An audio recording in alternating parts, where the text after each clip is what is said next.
Glória a Deus. Graças a Deus. Você pode glorificar a Deus. Quando estão felizes com Jesus, pode glorificar a Deus, exaltar o nome dEle. A presença dEle é real aqui neste lugar. Irmãos, nessa oportunidade eu quero poder compartilhar uma palavra com os irmãos que se encontra no livro de João, capítulo de número 4 e também o verso de número 4. Quero agradecer aqui ao nosso presbítero André pelo auxílio. Obrigado, André. Deus abençoe a sua vida, da sua família. Muito obrigado. Todos os jovens que participaram do evangelismo, que se dedicaram ali para nós estarmos levando a palavra do Senhor. Que Deus abençoe a vida de todos vocês. João, capítulo de número 4, verso de número 4. Vamos ler todos juntos? 3, 2, 1. Amém? Mais uma vez. 3, 2, 1. E era-lhe necessário passar por Samaria. Amém. Curva sua cabeça. Deus, nesse momento, ó Pai, eu quero, ó Deus, ser grato ao Senhor por tudo que nós cultuamos até aqui, ó Pai. Que o Senhor venha abençoar a Tua igreja. Que o Senhor, ó Deus, nesse momento, possa, Deus, trazer aquilo que a Tua igreja precisa. Que eu possa ser, ó Deus, um canal para a Tua igreja. Que o Senhor possa nos abençoar. Somos dependentes do Senhor, da Sua graça. Que o Senhor venha falar, ó Deus, em cada coração, ó Deus. Que o Senhor venha abrir a mente, o coração, para o entendimento e compreensão da Tua palavra, Senhor. Nós te agradecemos, ó Deus. Amém e amém. Podemos sentar, igreja. Irmãos, eu quero ser breve, porém objetivo, naquilo que o Senhor tem ministrado ao meu coração. Nós estamos diante de um capítulo que é muito bem conhecido de toda a igreja. Se não de todos, pelo menos a maioria conhece a passagem da mulher samaritana, onde Jesus teve um encontro com essa mulher no poço. No versículo 4, Jesus ele vai expressar uma necessidade. A primeira vez que essa palavra é mencionada de maneira tão objetiva é no seu capítulo anterior do próprio João, capítulo 3, quando Jesus está conversando com um chefe, um doutor, e Jesus diz para ele: é necessário nascer de novo. Existem coisas na nossa vida que pode ser opcional, mas existem coisas que são necessárias. A primeira vez que essa palavra é expressa na Bíblia, de uma forma tão direta pelo próprio Cristo, é quando ele tem um encontro com esse doutor e ele diz uma necessidade. Não é opcional, é uma necessidade. É necessário nascer de novo. E depois do capítulo 4, verso 4, era-lhe necessário passar por Samaria. Eu já vi algumas pessoas interpretando esse texto como se da Judeia para a Galileia, ou da Galileia para a Judeia, esse fosse o único caminho. E por isso que Jesus expressa: é necessário passar por Samaria, porque esse seria o único caminho para se passar para ir da Judeia para a Galileia ou da Galileia para a Judeia. Só que esse não era o único caminho. Jesus não está expressando essa necessidade porque é o único caminho. Jesus está expressando essa necessidade porque ele tem um propósito em Samaria. Ele tem uma revolução para fazer em Samaria. E esse caminho que Jesus ele vai percorrer e passar por Samaria é um caminho cheio de regras, é um caminho cheio de culturas, porque os judeus não falavam com os samaritanos. E por que disso? Porque na morte de Salomão, Jeroboão e Jorão vão entrar em um conflito, e através desse conflito vem a divisão das 12 tribos, onde essas 12 tribos teve um período unificado de 120 anos. 40 anos de Saul, 40 anos de Davi, 40 anos de Salomão. E quando há esse conflito, há a divisão das tribos, reino norte e reino sul, um com 10 e outro com 2 tribos. E essas 2 tribos, após a divisão, elas vão sofrer períodos de exílio. E qual é a diferença do exílio dessas tribos? Uma tribo sofre um exílio e uma pressão babilônica. outra sofre uma pressão e um exílio assírico. Essa pressão babilônica nós podemos encontrar em Jeremias, em Ezequiel, no livro de Daniel, quando eles são presos e levados cativos. No exílio babilônico, eles eram pegos e eles eram levados cativos. É fácil lembrarmos quando Daniel e seus amigos é levado para a Babilônia, e lá o nome deles é mudado. Beltesazar, Ananias, Misael e Azarias, mudado para Sadraque, Mesaque e Abednego. Lá eles são endereçados a se contaminar com as coisas do rei, mas eles se propõem no seu coração em não se contaminar, porque eles dizem: nós estamos na Babilônia, mas a Babilônia não está em nós. Há uma diferença, porque no exílio e na pressão babilônica eles são levados cativos, mas no assírico é diferente, eles não são levados cativos. A Assíria entra na cidade e ninguém entra e ninguém sai. E a Síria agora vai tentar implantar a cultura deles no meio da cultura do povo de Deus. É por isso que nós vamos ver o profeta Elias enfrentando os profetas de Baal. Porque quando você quer destruir uma cultura, é só você chegar e enxertar uma cultura nova, e você vai aniquilando aquela que está ali presente. É por isso que nós vemos Elias enfrentando os profetas de Baal. Porque de dia sacrificavam ao Deus vivo, e à noite sacrificavam ao Deus Baal. E Elias chega e ele diz: vamos ver quem é Deus. O Deus que responder com fogo, esse é o verdadeiro Deus. Eles oram, buscam, nada acontece. Baal, também conhecido como Deus de fogo. Só que quando Elias ora, o fogo desce, e a Bíblia diz que todos, sem exceção, tiveram que reconhecer que só o Senhor é Deus. E quando é enxertado essa cultura dos assíricos, ali vão casar e vão ter relacionamentos o povo de Deus com outras culturas, e ali vai se nascer novas culturas.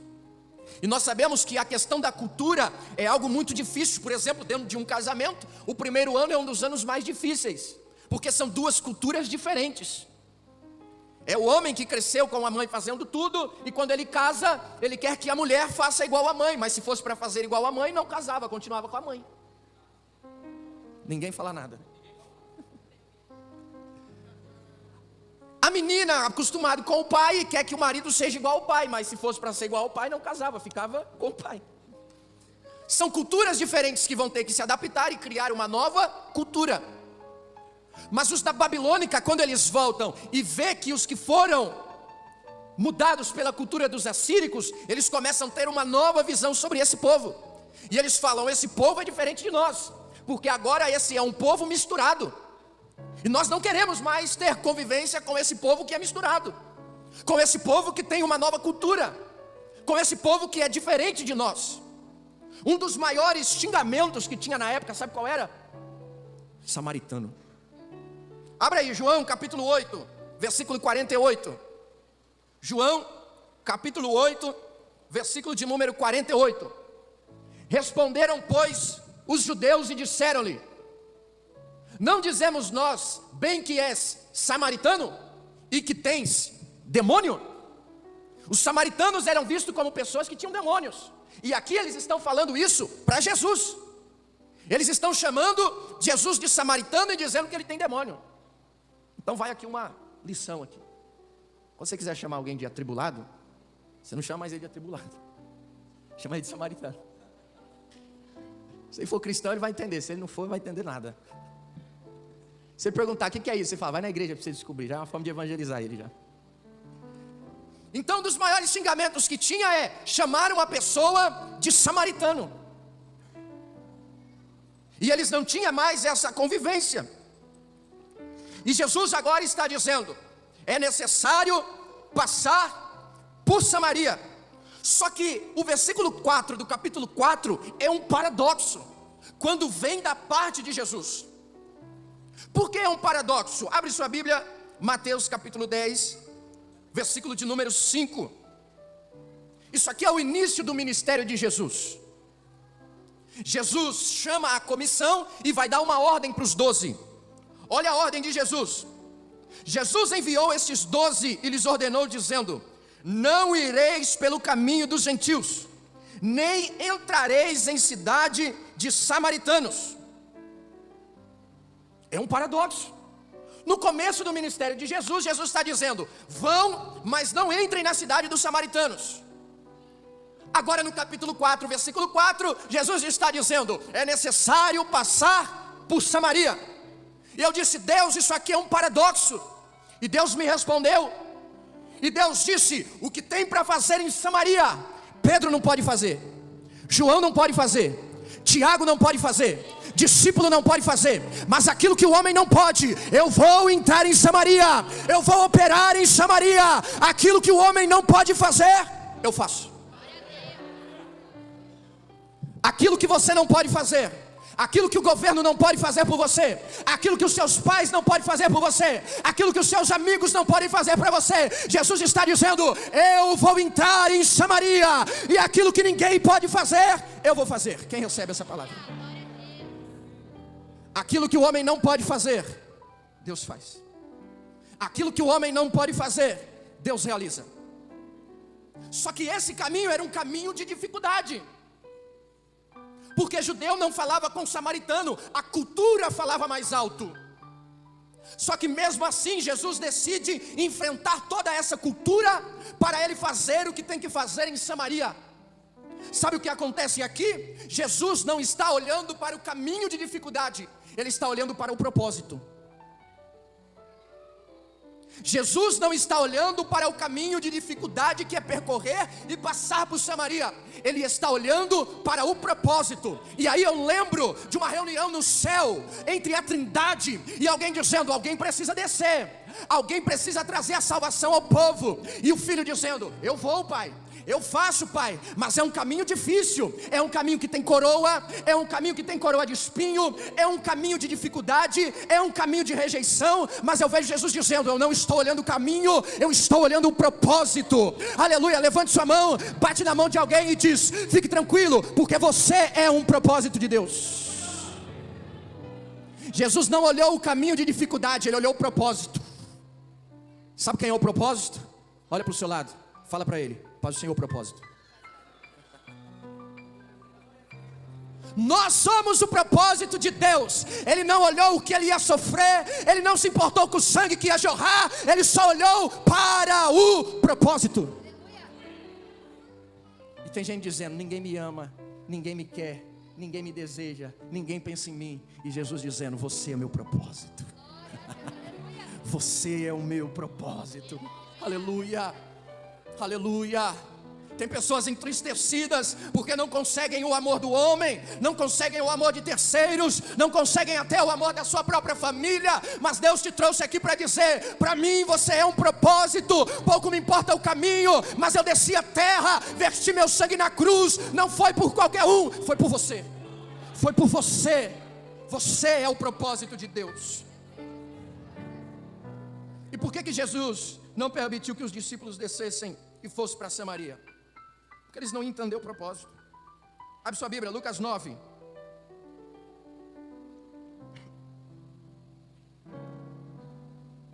E aconteceu que, completando-se os dias para a sua assunção, manifestou o firme propósito de ir a Jerusalém.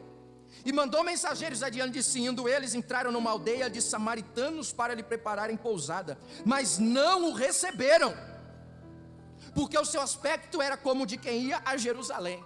Por que Jesus não deixa os discípulos ir? Porque os discípulos não iriam ser recebidos, e os discípulos não compreenderiam não ser recebidos. E o capítulo 9 explica isso.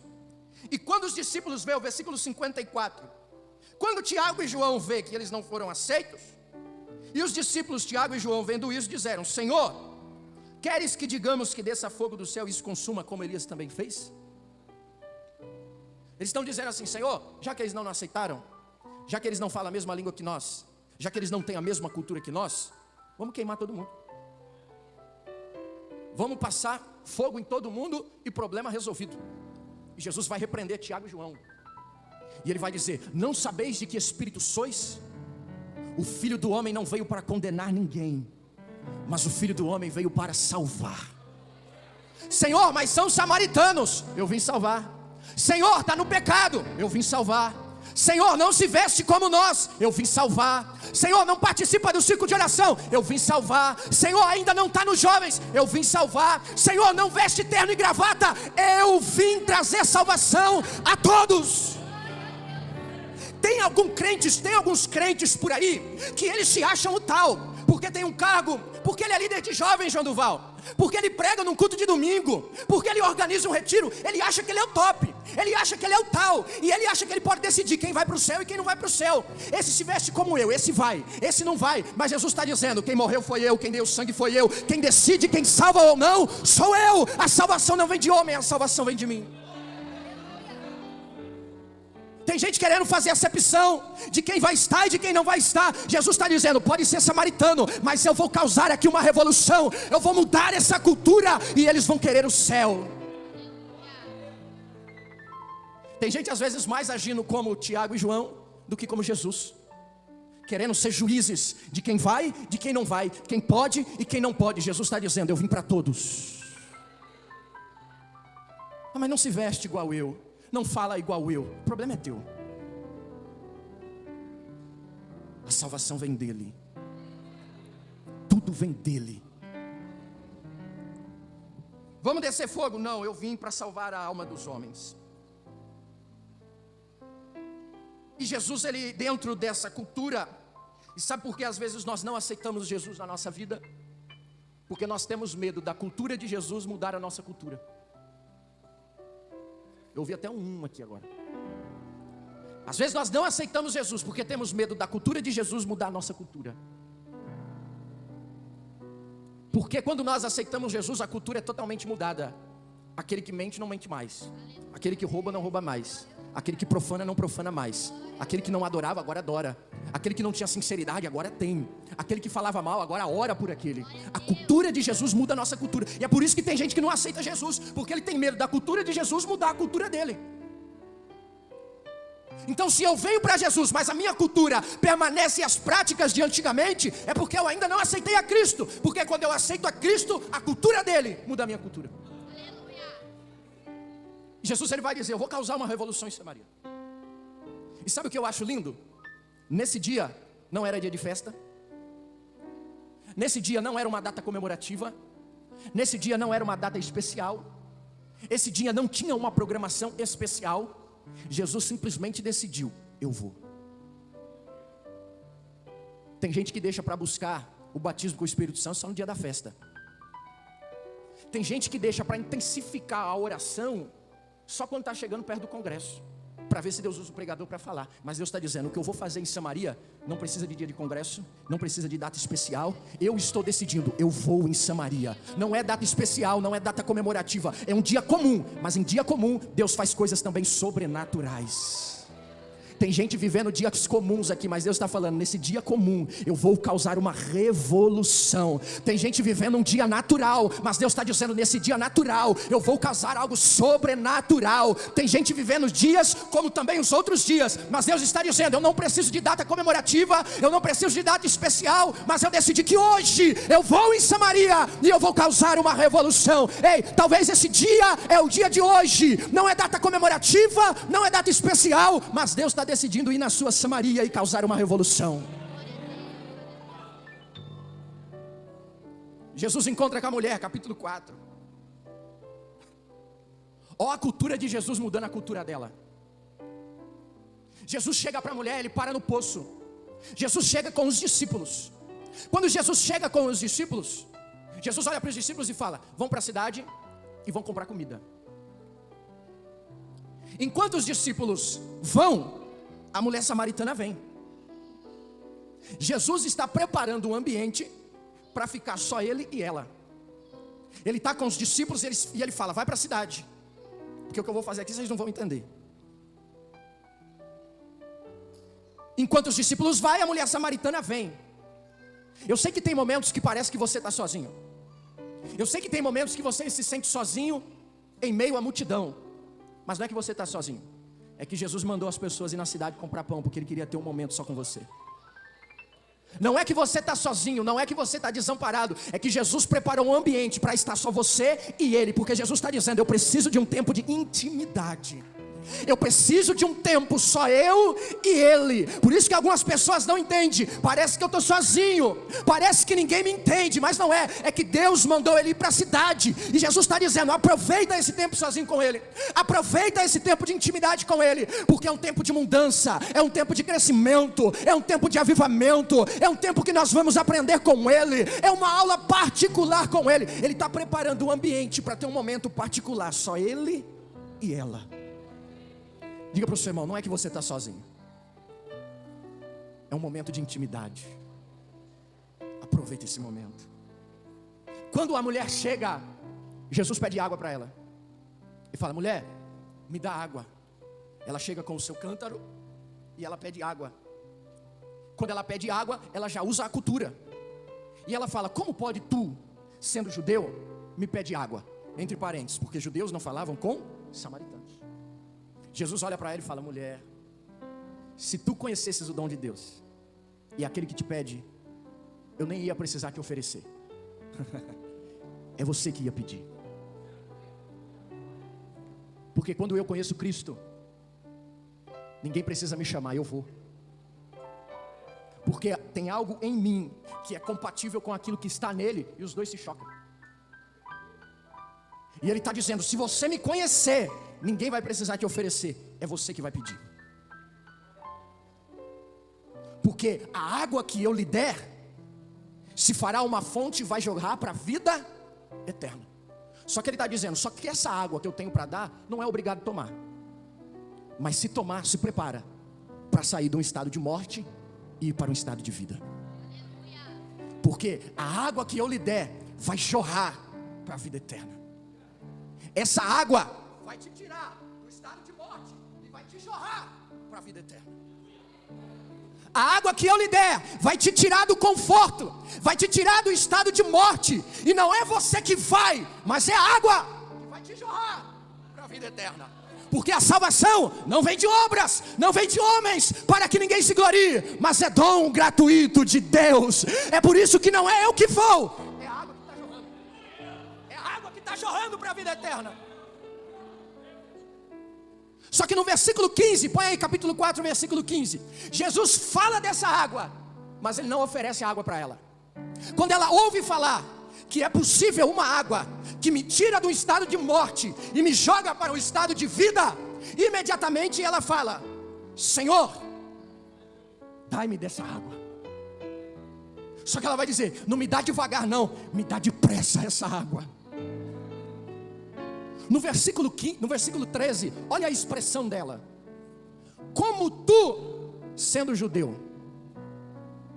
Quando Jesus fala com ela, essa mulher é uma ovelha perdida. Você não sabia disso aqui? Essa mulher é uma ovelha perdida. Por que ela é uma ovelha perdida? Porque assim que ela ouve a voz de Jesus, João capítulo 10 vai dizer: a ovelha reconhece a voz do seu. No versículo 13 ela fala: como tu, como você, sendo judeu. Olha a referência que ela fala com Jesus: você, tu. Quando Jesus fala com ela no verso 15, já não é mais você.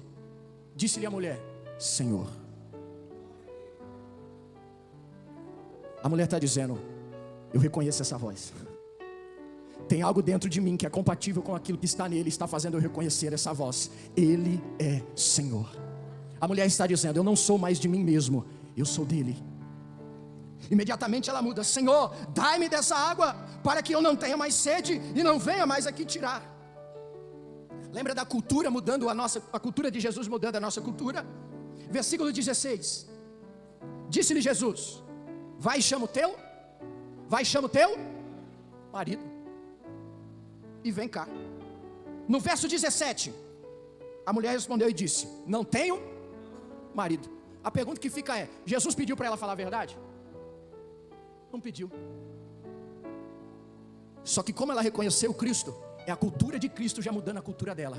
Ela está dizendo: tem algo dentro de mim que é compatível com aquilo que está nele. E agora, eu não posso mais viver na mentira. Eu preciso expressar a verdade. Senhor, até hoje eu disse que eu tinha 5 maridos, mas eu preciso dizer a verdade. Não dá mais para eu viver na mentira. Eu não tenho marido. Porque quem vive Cristo, quem tem Cristo não pode viver na mentira. Ele vive na verdade. E ela diz: eu não tenho marido. E Jesus olha para ela e disse: disseste bem, era só isso que eu queria. Porque se tivesse sido o que tem agora, também não é teu. Ela ia. Quando Jesus fala isso para ela, ela fala: eu vejo que tu és profeta. Ela fala: Senhor, já que tu é profeta, eu não tenho marido, eu não tenho mais que voltar lá. Já que eu falei a verdade, eu não tenho mais o peso da mentira sobre mim. Vamos dialogar aqui agora.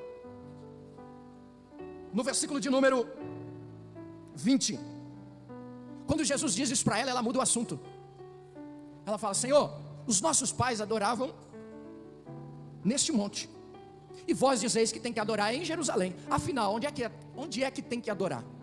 E aí Jesus vai vir com aquela linda explicação que nós usamos para vários temas de congressos, louvores, cultos de missão. Mas a hora vem, e agora é, em que o Pai, que é Espírito, importa que os verdadeiros adorem em Espírito e em verdade.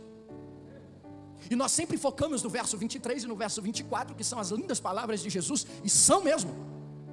Só que quem puxa o assunto adoração não é Jesus, é a mulher.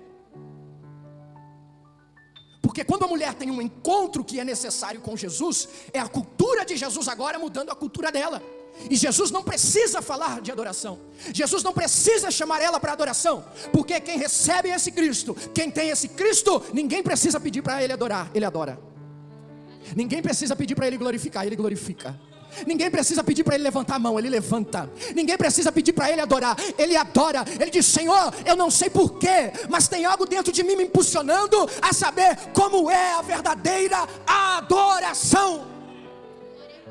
Tem gente que fica esperando o A primeiro glorificar, o B primeiro glorificar, para ver se ele vem na mesma vibe. Só que Jesus não espera, só que a mulher não espera Jesus falar. Ela se antecipa e fala: eu preciso adorar. Eu preciso entrar nisso. Por quê? Porque a cultura de Jesus mudando a cultura dela. Isso só foi possível porque ela aceitou a Jesus. Ela aceitou a Cristo. Verso de número 25.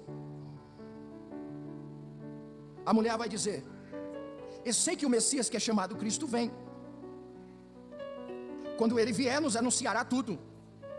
E Jesus disse-lhe à mulher: eu sou o que falo contigo. Põe no verso 28 e aqui eu encerro. Primeiro, a mulher vê ela como Senhor. Depois a mulher vê ele como profeta. E agora a mulher está vendo ele como Cristo. Só que não são três pessoas, é apenas um. Mas em um ela está vendo três. Tem gente que está na igreja há 30 anos e ainda não conseguiu ver os três: o Pai, o Filho e o Espírito. Ela em uma conversa está vendo três em um. Mulher, eu sou o que falo contigo. Olha o verso 28. Deixou, pois, a mulher o seu e foi para a... Bom, o que ela foi fazer no poço? Pegar água. Quando ela tem a certeza, ele é o Cristo, imediatamente ela deixa o cântaro e ela vai até a cidade. Só que Jesus não pediu para ela deixar o cântaro. Jesus não pede para ela deixar o cântaro. Mas quando ela reconhece o Cristo e ela deixa o cântaro, e por que ela foi buscar água? Porque ela estava com vontade de água. Só que quando ele fala: eu sou o Cristo, ela deixa o cântaro e volta para a cidade. Ela está dizendo: agora a minha vontade não prevalece mais, o meu desejo não prevalece mais, o que eu quero não prevalece mais. Por isso que eu acho que Paulo olhou para a vida dessa mulher e disse: não vivo eu, mas agora é Cristo quem vive em mim. A minha vontade não tem mais valia, o meu desejo não tem mais valia. Agora é o que Cristo quer, é o que Cristo deseja, é o que Cristo quer da minha vida. Ela sai da cidade, o que ela vai fazer? Ela vai pregar Cristo. Só que a ordem para pregar Cristo só vem em João 16: ide por todo mundo e pregai o Evangelho. Só que Jesus não precisou pedir para ela pregar. Quando ela conheceu a Cristo, ela foi. Tem muita coisa que a gente só não faz porque não conhecemos a Cristo. A Bíblia vai dizer que o servo que só faz aquilo que o seu Senhor manda é um dos mais inúteis que tem. A Bíblia vai dizer: aquele que sabe fazer o bem e não faz, esse peca. A mulher, ela deixa o seu cântaro. O cântaro era um instrumento para ela pegar aquilo que era uma necessidade para ela, sim ou não? O cântaro era um instrumento que ela ia usar para pegar aquilo que era uma necessidade para ela. O cântaro era um instrumento para trazer aquilo que ela precisava. Só que quando ela tem um encontro com Cristo, ela diz: eu não dependo mais de cântaro. Eu não dependo mais de cântaro para trazer aquilo que preciso. Porque agora eu não dependo mais de cântaro, porque tem um que não precisa de cântaro, ele só... Eu não dependo de cântaro, porque tem um que... Glória a Deus, Aleluia. Eu não dependo mais de cântaro. Quando ela deixa o cântaro, ela não está deixando apenas a sua vontade, mas ela está dizendo aquilo que o coral cantou aqui: a minha esperança agora é Ele, a minha dependência agora é Ele. Eu não dependo mais de cântaro para trazer aquilo que eu preciso, porque tem um Cristo que supre todas as minhas necessidades. Levante sua mão que eu quero profetizar na sua vida. Aleluia. Você não vai mais depender de cântaro. Você não vai mais depender de cântaro, porque tem um Cristo que decidiu hoje entrar na sua Samaria. Abandona o cântaro, joga ele de lado. Não dependemos mais, porque tem um Cristo, aleluia, que não precisa de cântaro. Ele é a própria água, Ele é a própria vida, Ele é aquilo que supre aquilo que nós... Ele é, aleluia. Se coloque em pé, por favor.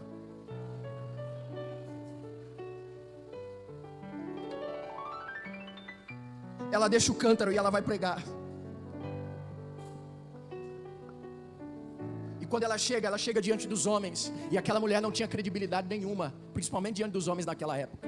Mas ela chega, prega, e os homens acreditam na pregação dela. Porque só Cristo pode dar credibilidade para quem não tinha credibilidade. Só Cristo pode dar nome para quem não tinha nome. Só Cristo pode dar lugar para quem não tinha lugar. As pessoas agora estão dando credibilidade para a voz daquela mulher. E no versículo 39: e muitos dos samaritanos daquela cidade creram nele pela palavra da mulher que testificou: disse-me tudo. Ou o verso 40 é Jesus mudando a cultura. Os judeus não falavam com os samaritanos, mas olha o verso 40: indo pois ter com ele os samaritanos, quem não podia nem se cumprimentar. Senhor, eu sei que a nossa cultura é não conversarmos. Eu sei que a cultura não permite que nós tenhamos um diálogo. Mas por favor, fica conosco, nem se for mais 2 dias pelo menos. Aleluia. Quem não podia nem ouvir a voz, agora está dizendo: fica conosco, nem que for mais 2 dias, nem que for mais um pouquinho. Mas a tua cultura mudou a nossa cultura. Essa água que joga para a vida eterna, nós queremos ela, nós desejamos ela. Não queremos mais essa cultura, nós queremos viver a tua. Nós queremos estar na tua cultura, nós queremos estar na tua vontade, nós queremos estar da maneira que lhe apraz. É a cultura de Jesus mudando aquela cultura. E isso veio através da vida de uma mulher. E tem gente dizendo: só eu sou crente nessa casa, só eu sirvo a Deus nessa casa, só eu sou fiel a Deus nessa casa. Mas Deus só precisou de um para transformar a cidade inteira. Isso aqui é profético, irmãos. Isso aqui é profético. Deus precisou só de uma mulher para trazer uma revolução para Samaria. Deus está dizendo para algumas pessoas: eu só dependo da sua fidelidade, da sua adoração, para mudar e trazer uma revolução para sua casa, para sua parentela, para sua família. Através de você eu vou mudar a sua casa. Através de você eu vou mudar Samaria. Através de você eu vou mudar uma cultura inteira. Eu quero fazer 2 orações aqui. Talvez você veio aqui nessa noite e você tem vivido uma cultura totalmente diferente. Mas ouvindo essa palavra, Deus toca no seu coração. E se você hoje tem o desejo de sair da sua cultura para vir para a cultura de Cristo, que é uma cultura que te tira de um estado de morte para te jorrar para uma vida eterna, para uma vida com Cristo, para uma vida sem dependência de cântaro, onde nós dependeremos apenas dele, eu quero te convidar para vir até aqui à frente. Porque Jesus, Ele quer mudar a tua cultura hoje. Jesus quer trazer a salvação para a sua casa hoje. Jesus quer transformar o seu estado hoje. Jesus quer mudar a sua história hoje. Jesus quer mudar a sua cultura. Jesus quer te tirar de um estado de morte e te jogar em um estado de vida. Aleluia. Eu quero te convidar a você vir até aqui à frente. Você seja algum missionário de banco, faça o convite. Talvez você está com vergonha, está com medo de vir aqui, mas não precisa. Deus quer mudar a sua cultura. E eu quero fazer uma segunda oração. Em 5 minutos nós vamos encerrar. Orar já foi. Talvez você se sente único dentro da sua casa, servindo a Deus, sendo fiel a Deus, buscando a Deus.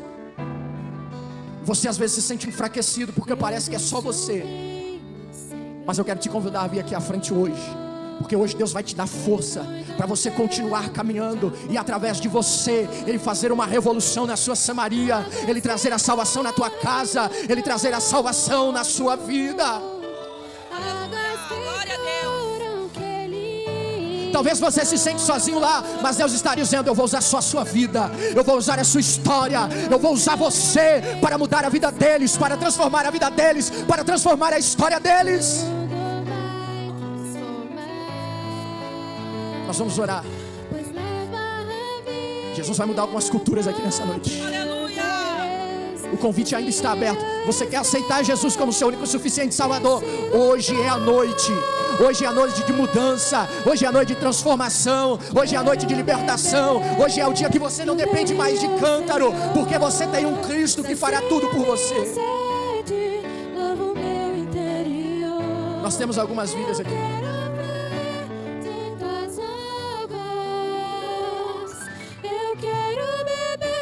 Nós vamos estar orando. Quero que a igreja escute sua cabeça. Nós vamos orar. E Deus vai fazer tudo aquilo que precisa fazer. Aceitando Jesus? Vou repetir de novo. Tem um adolescente aqui aceitando Jesus. Jesus ainda salva. Jesus ainda opera. Jesus ainda faz. Jesus ainda transforma. Aleluia. Fica junto com ele. Dá um abraço dele. Nós vamos orar. Igreja, estenda as mãos para cá. Nós vamos orar. Senhor Deus, em nome de Jesus, Pai, eu quero, ó Deus, neste momento, ó Deus, apresentar, ó Pai, esta vida diante do Senhor, que decidiu, ó Deus, por livre e espontânea vontade, aceitar ao Senhor como único e suficiente Salvador, ó Deus, de sua vida, ó Pai. Que a tua cultura, ó Deus, venha transformar a cultura dele. Que o Senhor, ó Deus, nesse momento, ó Pai, venha o jorrar para a vida eterna, Senhor. Venha, ó Deus, fazer ele participante desta glória, ó Pai. E que o teu nome, Senhor, possa ser glorificado. Também, ó Deus, eu oro por aqueles, ó Deus, que no nome santo do Senhor Jesus tem sido fiel, tem estado na tua casa, tem buscado a tua presença, mas, Pai, às vezes tem se sentido só. Que o Senhor venha dar força, que o Senhor venha dar graça, e que através dessas vidas, ó Pai, o Senhor venha causar uma transformação na sua casa, uma transformação na sua parentela, uma transformação no meio dos seus familiares, e que o teu nome, Senhor, ele possa ser glorificado. Pai, que ninguém mais precise nos oferecer água, que ninguém mais precise nos chamar para adoração, que ninguém mais precise nos chamar para este reino, porque a partir de hoje o Cristo que habita em nós nos impulsiona a estar na presença dele, a estar no caminho dele e a estar na vontade dele. Que o teu nome seja glorificado em nome de Jesus Cristo. Amém e amém. Que Deus vos abençoe.